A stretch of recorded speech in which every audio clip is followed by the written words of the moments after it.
ઉનાળાના ગરમી અને તડકામાં જરા શક્કરટેટીની એક ચીર ખાઈએ ને ચેડો પડી જાય કે વાહ ભાઈ એટલી મીઠી ને રસવાળી હોય ને. પણ આ જ શક્કરટેટીના ઘણા બધા ફાયદા છે. શક્કરટેટીમાં વિટામિન એ ભરપૂર પ્રમાણમાં હોય છે. સાથે સાથે તેમાં vitamin C, iron, vitamin B6, potassium, fibre, vitamin કે અને મેગ્નેશિયમ પણ મળી રહે છે. ગરમીની સિઝનમાં રોજ એક ડીશ શક્કરટેટી ખાવાથી આપણા શરીરમાં પાણીની ઉણપ દૂર થતી હોય છે. કિડનીને સારી રાખવા માટે ગરમીમાં નિયમિત રૂપે શક્કરટેટીનું સેવન કરવું જોઈએ. ટેટીમાંથી બીટા કેરોટીન મળી રહે છે, જે આંખોને હેલ્ધી રાખવામાં મદદ કરે છે અને આંખના રોગોથી પણ બચાવે છે. તેમજ તેમાં ઓછા પ્રમાણમાં સોડિયમ રહે છે અને કેલરી વધારે નથી હોતી.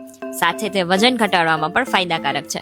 ટેટીને એન્ટીઓક્સિડન્ટ અને વિટામિન સી નો સારો સ્ત્રોત ગણવામાં આવે છે. તેમજ સ્કિનને ચમકદાર બનાવવા માટે આમાં રહેલા વિટામિન એ અને વિટામિન સી ઉપરાંત કોલેજન પ્રોટીન પણ રહે છે, જે વાગેલાના ઘા પર પણ જલ્દી રૂઢ લાવે છે. હૃદય રોગ અને હૃદયને લગતી બીમારીઓ સામે લડવામાં શક્કરટેટી ફાયદાકારક છે. જો તમને પાચનની સમસ્યા છે તો શક્કરટેટી ખાઓ, કેમ કે શક્કરટેટીમાં રહેલી પાણીની માત્રા પાચનમાં મદદ કરે છે. શુગર અને કાર્બોહાઈડ્રેટનું લેવલ જાળવી રાખવા માટે આ ફળ શરીરની ઉર્જામાં વધારો કરે છે. શક્કરટેટીમાં રહેલી પાણીની માત્રાથી થતા ફાયદાઓમાં શરીરને ઠંડક મળે છે. સાથે સાથે હૃદયમાં થતી બળતરાની પરેશાનીમાં પણ આરામ મળે છે. શક્કરટેટી ખાવાના કેટલા બધા ફાયદા તો મને કમેન્ટ કરીને જણાવજો. તમે લોકો આ વખતે કેટલી શક્કરટેટી ખાવાના છો?